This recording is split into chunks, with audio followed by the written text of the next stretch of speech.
Kevin Huerter, come on down. The Sacramento Kings offseason continues by trading for the Atlanta Hawks sharpshooter. We'll react to that Kings trade, talk about Monty shedding his passive label. Plus, you're going to learn a little bit more about the Sacramento Kings Summer League roster with Bobby Gerould right here on Locked On Kings.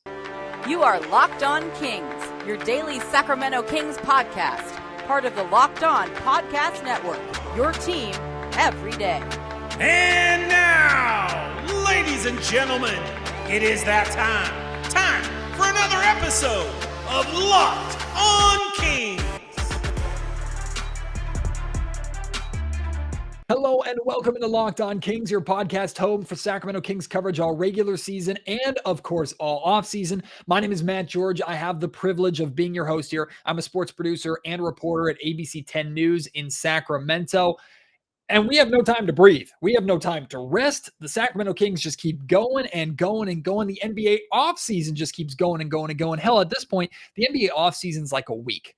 Honestly, the NBA has found a way to be relevant for 12 straight months. And even if some of us might be looking forward to the gap or the pause in mid-August, we'll also have to worry about the Kings and the NBA schedule dropping around that time as well.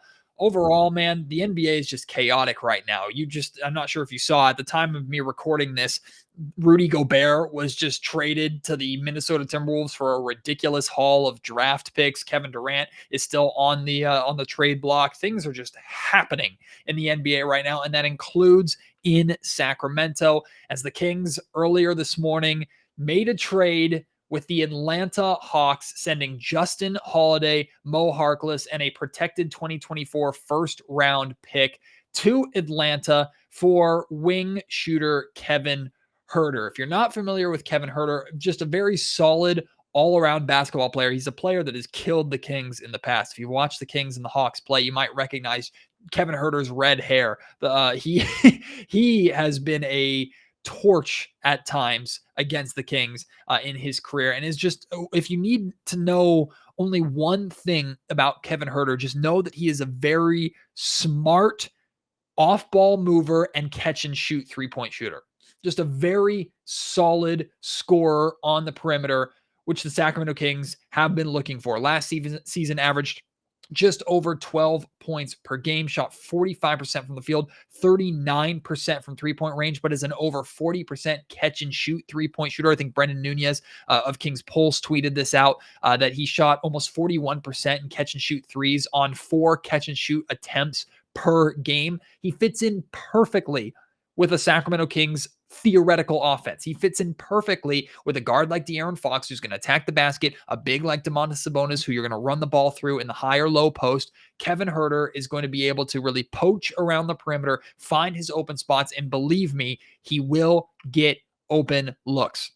What's amazing to me is how universally liked this move is by the majority of people that I've seen on social media. People have sent me emails, people in my YouTube comment sections on old videos wanting me to talk about this trade. Like, the Kings fans are very excited about this move, and rightfully so. And I think what I'm most excited about is that it's clear to me Monty McNair and the Kings are executing a very understandable game plan. They knew they had to add shooting to this roster. So over the course of a little more than 24 hours, they've added Malik Monk, a near 40% three-point shooter. They've added Kevin Huerter, a near 40% three-point shooter. You also look at the other moves they've made this offseason, drafting Keegan Murray, a near 40% three-point shooter. And assuming he comes over from Europe, Sasha Vezenkov is a 6'9", 40% three-point shooter. Like, the Kings have added depth. They've gotten rid of fringe talent and replaced it with proven NBA talent. And what I love is that the Sacramento Kings are extremely versatile. Like, Monty McNair has given head coach Mike Brown an absolute gift with this roster that he's putting together, because you have Kevin Huerter, who could play at the 2 or the 3. There's an argument, there's a debate as to what Huerter is, a 2 or a 3. Played a lot of time at the 3 in Atlanta. Some think his natural position is a 2. I think that Kevin Huerter is potentially going to be the starting 2 guard with Harrison Barnes playing at the 3, Keegan Murray playing at the 4. However, you could start Huerter at the 3. You could start Malik Monk at the 2, move Harrison Barnes to the 4, have Keegan Murray come off the bench if you don't want to start the rookie right away. There is versatility to this roster, not just with the starting lineup, but with the rotation as well. You have De'Aaron Fox and Davion Mitchell, who can play together, are capable of both playing on and off the ball at times. You have Davion Mitchell, who is more than likely going to be the backup point guard on this Kings team. You have, just don't forget about Terrence Davis, who could be your backup 3, also spaces the floor, could play at the 2 a little bit. You have Keegan Murray, who could play the 3 through the 5. If he plays the 5, you're probably going really, really small. You have Rashawn Holmes, who's your backup 5, meaning you can move at times Domantas Sabonis to the 4 if you want.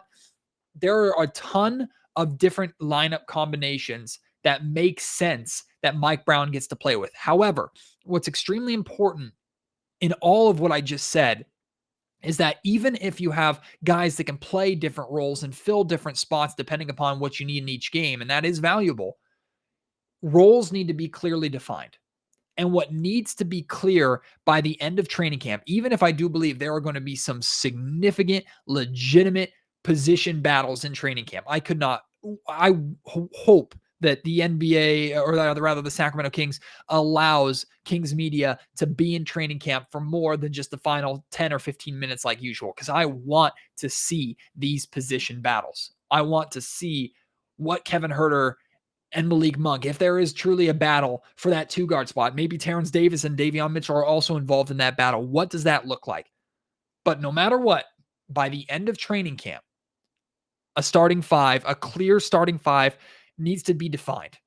One that should not fluctuate over the course of the season. Now, day 1 starting lineup doesn't have to be game 82 starting lineup. Of course, things can change with injuries or trades or things like that. Or maybe a player at the beginning of the season starts really well and then kind of fades out and another player steps up. Like, that's okay. But the Kings have had issues in the past with starting lineups that change far too much. That was one of my major criticisms of Luke Walton. His starting lineup changed way too much. And there were also players on this roster, bench players and starters, that didn't have clearly defined roles. That can't be the case with this roster. As versatile as they are, as many weapons as the Sacramento Kings now have, their roles need to be clearly defined. I expect and believe that Mike Brown knows how to do that, certainly way better than I know how to do that. And I believe that the Kings are going to be able to define those roles and iron those roles out in training camp. Love this Kevin Huerter trade for the Sacramento Kings. Absolutely love this trade. Big fan of this trade. I'm surprised that the trade with the Atlanta Hawks just had Kevin Huerter and John Collins wasn't involved. And I like the haul that the Kings gave up for Kevin Huerter. I guess some people are a little bothered by the fact that the Kings included a first round pick. I'm not at all. Like, I understand the value that first round picks have. First off, it's not the 2023 first round pick, and the 2023 draft for many is expected to be pretty stacked. The Kings, I guess the one concern that people have, and rightfully so, is that this 2024 pick that is protected, and I have to find the protections really quick. This 2024 pick could stop the Kings from moving future draft picks, or actually, I believe will stop the Kings from moving future draft picks until this pick is conveyed. But according to James Ham, the 2024 pick is lottery protected. It would then become top 12 protected in 2025, top 10 protected in 2026, and it covets into 2 second rounders if it isn't conveyed in 2026. So if the Kings continue to basically be a lottery team, they'll keep their picks for the years to come, but it prevents them from trading future draft capital. It handcuffs Monty a little bit, but I do not mind Monty trading future draft picks for talent that is going to help the Sacramento Kings win right now, especially Kevin Huerter type talent who addresses a need and also could be that starter that you're looking for. Now, if Kevin Huerter ends up coming off the bench, backing up Malik Monk, let's say Malik beats him out for that position, or let's say Kevin Huerter is the backup 3 behind Harrison Barnes and maybe becomes the starting 3 if the Kings were to trade Harrison Barnes at the trade deadline, or Harrison Barnes walks at the end of the season. If that's the scenario, I'm okay with that. I don't mind that possibility by any means for the Sacramento Kings. Really, really, really like this trade, and I applaud Monte McNair for the offseason that he's had to this point. I'm not saying the Kings are guaranteed to be a playoff team. They're certainly closer. They've definitely gotten better. They have major questions. There are still some significant defensive questions on this Kings roster. But Monte McNair has definitely shedded that label of being a passive general manager. He kind of sat on his hands a little bit for a couple of years. Since the trade deadline, he has been wheeling and dealing and making not just smart, but good moves that I believe will help the Sacramento Kings win. Love this offseason for the Sacramento Kings. Absolutely love it to this point. I don't believe the Kings are done. From what I've heard, they're potentially still looking at trying to find a third string or a backup point guard, just in case one of De'Aaron Fox or Davion Mitchell were to get hurt, knock on wood. It's always good to have another playmaker, another ball handler on the roster. So I believe the Kings are still keeping an eye out for that, but we'll have to wait and see what they do. Regardless, if the offseason ended tomorrow, you can't not be pleased. And I said, after the Kings did not issue their qualifying offer to Donte DiVincenzo, I said on this podcast, I said, Monte McNair has to, with his actions, show us why he did not issue that qualifying offer, why he is allowing Donte DiVincenzo to walk. He has to show us, not just tell us, show us with immediate offseason moves. He's done that. Malik Monk, Kevin Huerter. Now it's a hell of a lot easier for me to say bye-bye Donte. Maybe you believe that there are other ways that the Kings could use that asset in a different way, maybe a better way, sign and trade, something like that. That's fine. If you feel that way, I understand completely. I was not happy with the Kings not issuing DiVincenzo the qualifying offer. Now I understand it. At the very least, I needed Monty to make it make sense to me. He's made it make sense. I like it. I understand what Monte McNair is trying to do. And it's fun to be able to understand what a Kings general manager is trying to do. We haven't really seen that much since Jeff Petrie was here last time the Kings were in the playoffs.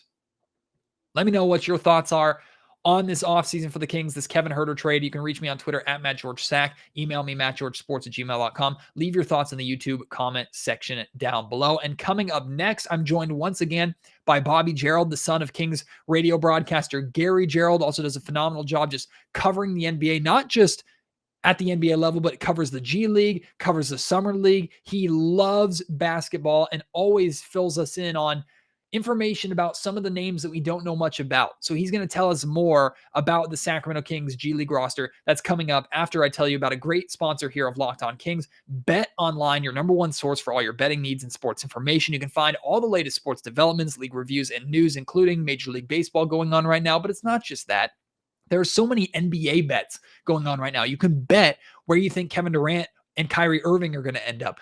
I wonder if anybody made money on betting Rudy Gobert's location landing in Minnesota. What a wild trade that was. Just a wild trade by the Minnesota Timberwolves and the Utah Jazz. BetOnline is your continued source for all your sports wagering information, including live betting, esports, and scores. And betonline.net remains the best spot for all your scores, podcasts, and news this season. BetOnline is fast, and it's the easiest way to check on all your favorite sports and events, and that includes MMA, boxing, and golf. Head to the website today or use your mobile device to learn more about the trends and the action at BetOnline, where the game starts. There is chaos happening in the NBA right now. As we're recording this, Rudy Gobert was just traded to the Minnesota Timberwolves. Who says the NBA has an offseason? And the offseason, with air quotes, continues, I guess, with the California Classic beginning this weekend. Back with me here on Locked On Kings is Bobby Gerould. I had him on around this time of year too, because Bobby always fills us in on the names on this Kings Summer League roster that we don't know much about. I'm really looking forward to Bobby filling us in on that. But last time I had Bobby on, it was a week or so before the draft. We talked about a lot of potential targets for the Sacramento Kings, and Sacramento ends up selecting Keegan Murray at number 4, not going the Jaden Ivey route, not trading the pick, even though so many people think that pick had significant trade value. What do you think about draft night for the Sacramento Kings as a whole? I think it was a good pick. I think Murray's a really good player. I don't think there's any way to slice it. It's been talked about already in so many different ways.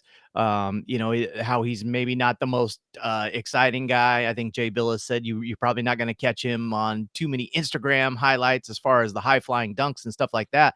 But just a good basketball player, a good basketball player all the way around, and someone who I think, whether he slots right in as a starter or not, I think he's someone who adds value to the team, can score around the basket, shoots the three ball, good defender, excellent in transition. There's a lot of things to like about Keegan Murray. And then I think one of the things that really impressed me as the draft process went on, you got to see more interviews with Keegan Murray and see what a sharp individual he is. And that can't be understated in today's NBA. You need guys who really are going to buy in.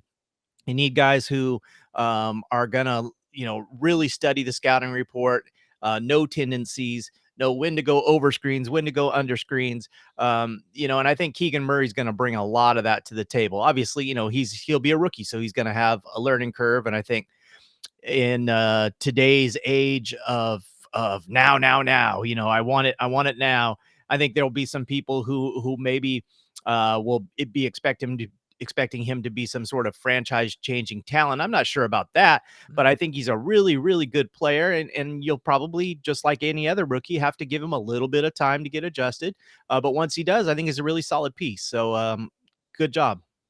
Well, we'll get to see Keegan Murray in the California Classic and in Summer League. And Bobby, I know you're a really big fan of Summer League basketball, and Yeah. others might look at Summer League as kind of like, okay, it's a time killer. It's in the middle of the offseason. It's a throwaway. It's a showcase opportunity maybe for some of these top picks. But the Summer League means so much, not just for these players who are having an opportunity to showcase themselves and maybe get G League invites or even international scouts in town to watch them play. It goes beyond that. Can you speak to what you think the significance is of Summer League to the development of players, even top rookies, and the significance for a team like the Sacramento Kings?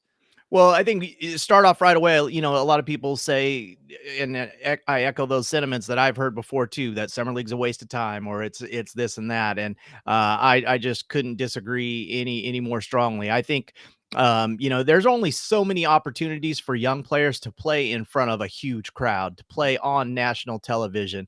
All these things, there's a scoreboard during these games. So you might as well play to win.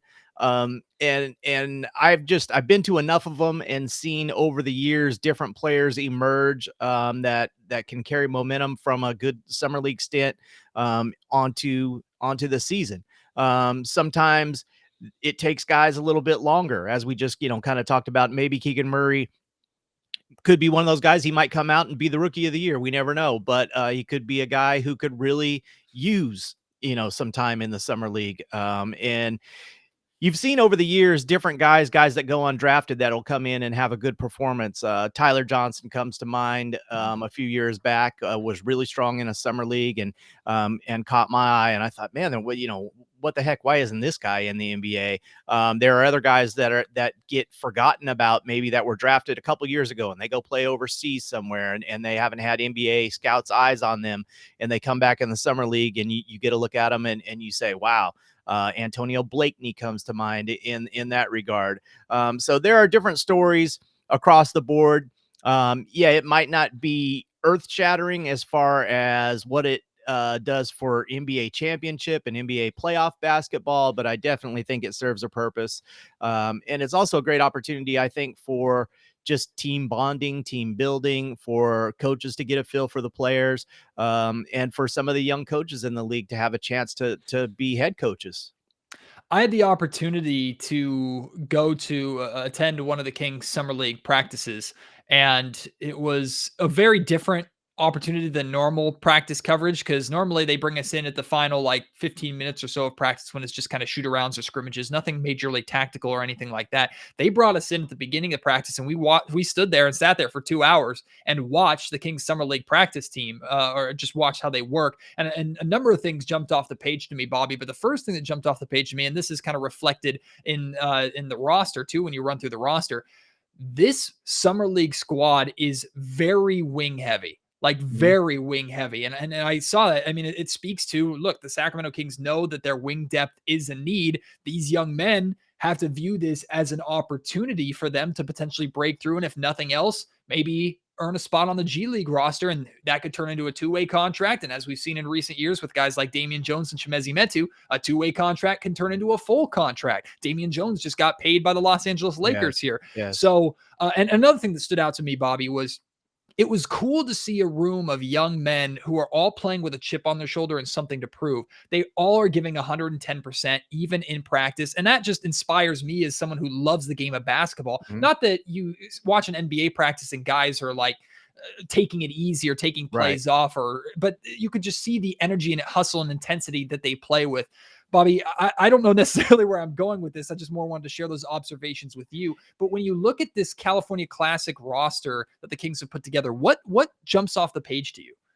Well, I just wanted to chime in there a little bit about watching the practice. What a great opportunity. And you're right, that doesn't always happen. And it is something to be cherished. I think anytime a coach will let you in there and not be afraid, the old, the emperor has no clothes type thing, I think sometimes happens in the NBA where they don't want you to see too much.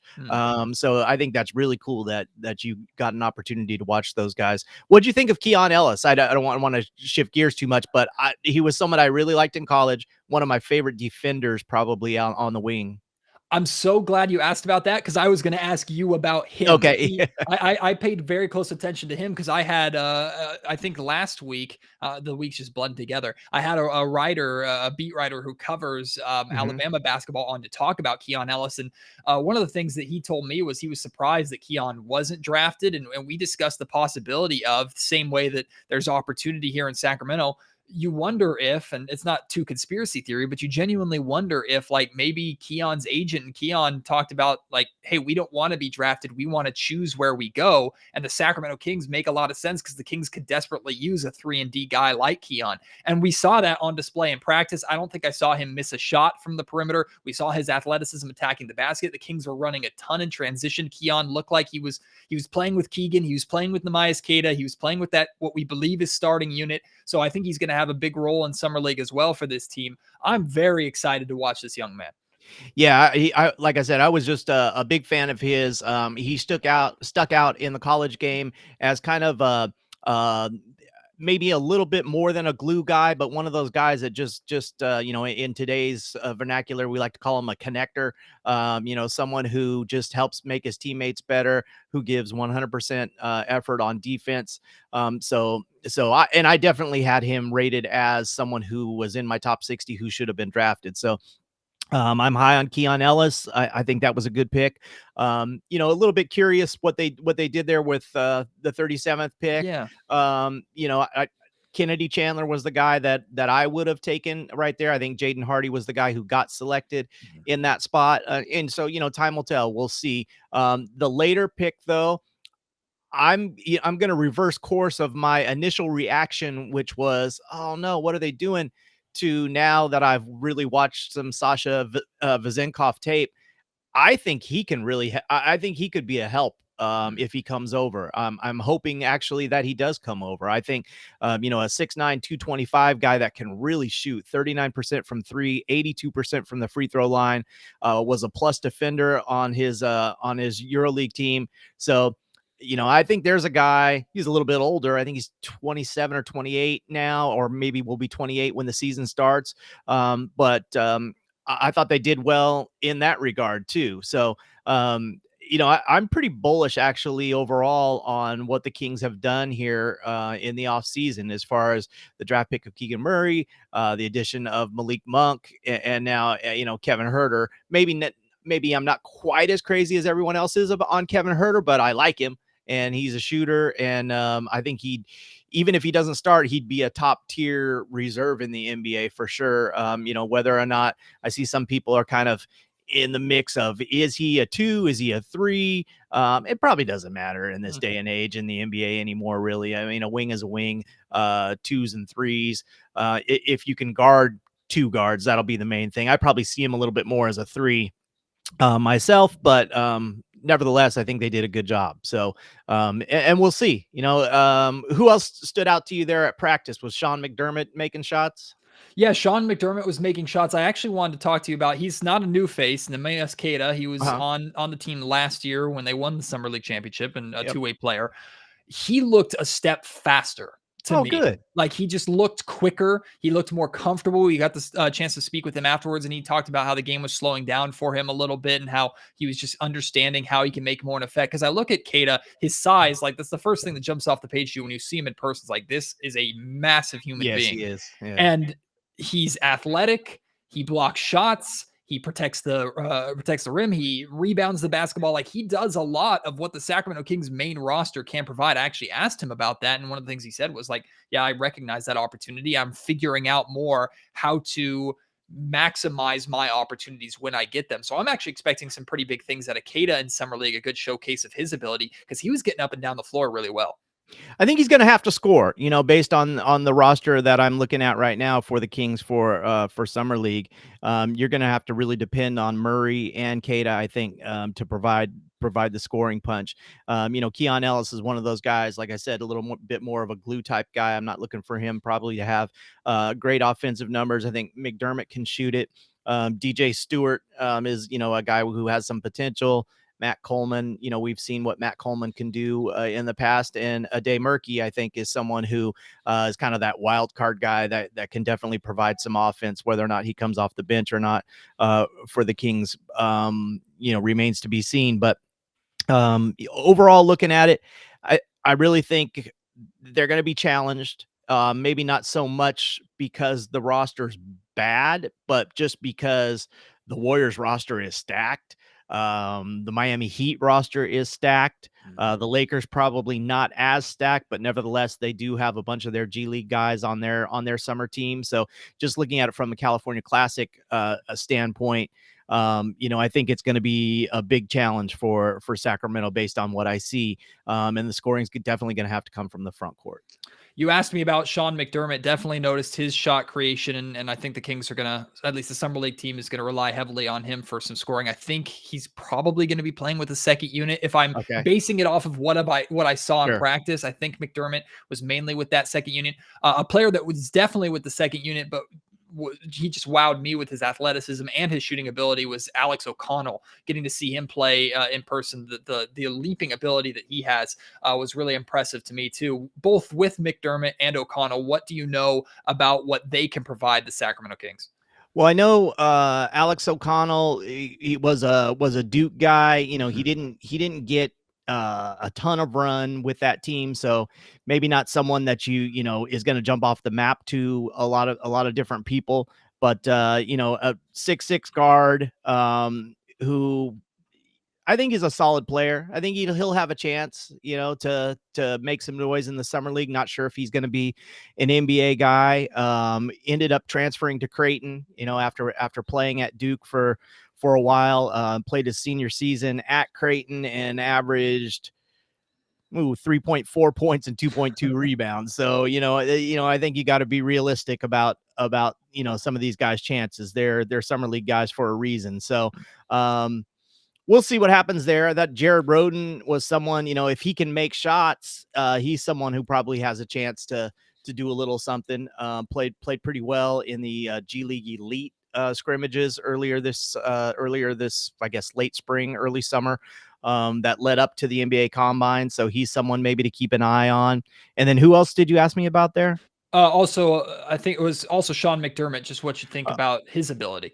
Yeah, I think McDermott's, again, he's a shot maker, and he's had a cup of coffee in the NBA. So maybe he's someone who can come in and use some of his veteran experience to help this team a little bit.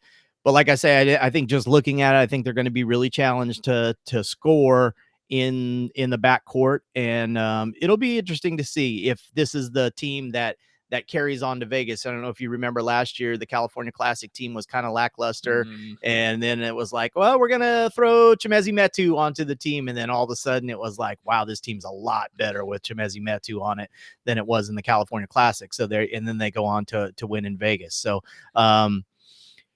looking forward to it. I mean, that's all I could say. I see the games are going to be televised on Saturday and Sunday on NBA TV. So I think that's great. And then I'll be in Vegas I'll leave next Wednesday and be in Vegas for about 8 days. So I'll get to see a good chunk of Kings games there and see how they fare. But as always, I'm interested in everybody in the league. Today's episode of Locked On Kings brought to you by our friends at Rock Auto. With the ever-increasing numbers of makes and models, it's now impossible for your local chain auto parts store or dealership to carry all the parts that you need. And even if they have the part, it's at their set price point, their set brand, you're stuck. You have no negotiation power, no access to the savings that rockauto.com provides, and all you need is an internet connection. Your phone, your computer, your tablet. You have access to 30, 50, or even 100% more savings than your local chain auto parts store or dealership. For example, a Honda Odyssey fuel pump is $353 from a chain store, $216 from Rock Auto. And that's just one of a ton of examples of way they're saving you money. They're a family business serving do-it-yourselfers for over 20 years. Their prices are reliably low for every customer. You can go explore their easy-to-use website today, find the solution to your auto parts needs. And when you head there, make sure you use promo code, or rather you write Locked On in there, how did you hear about us box, so they know that we sent you. Amazing selection, reliably low prices, all the parts your car will ever need, rockauto.com. A jam-packed episode of Locked On Kings. I'm tired, and I'm not surprised, or I'm not going to be surprised at all if a bunch of other NBA news, hopefully not Sacramento Kings news, but a bunch of other NBA news breaks over the remainder of today. The California Classic begins this weekend. Very excited about that. I will be in San Francisco for at least one of those games, probably two, maybe even all three. If you're heading out there, let me know. I'd love to be able to see you at one of those games inside the Chase Center. I wish it was still here in Sacramento at the Golden One Center, but whatever. It's still Kings basketball. And then Summer League heads to Vegas. We got so much more to talk about, so much more to cover. Kings basketball is very much here right now. And as the offseason continues, no matter what happens, we'll have you covered for it right here on Locked On Kings. Really appreciate your support. Can't wait to have you join me on the next episode. Until then, my name is Matt George. You have been listening to Locked On Kings, part of the Locked On Podcast Network.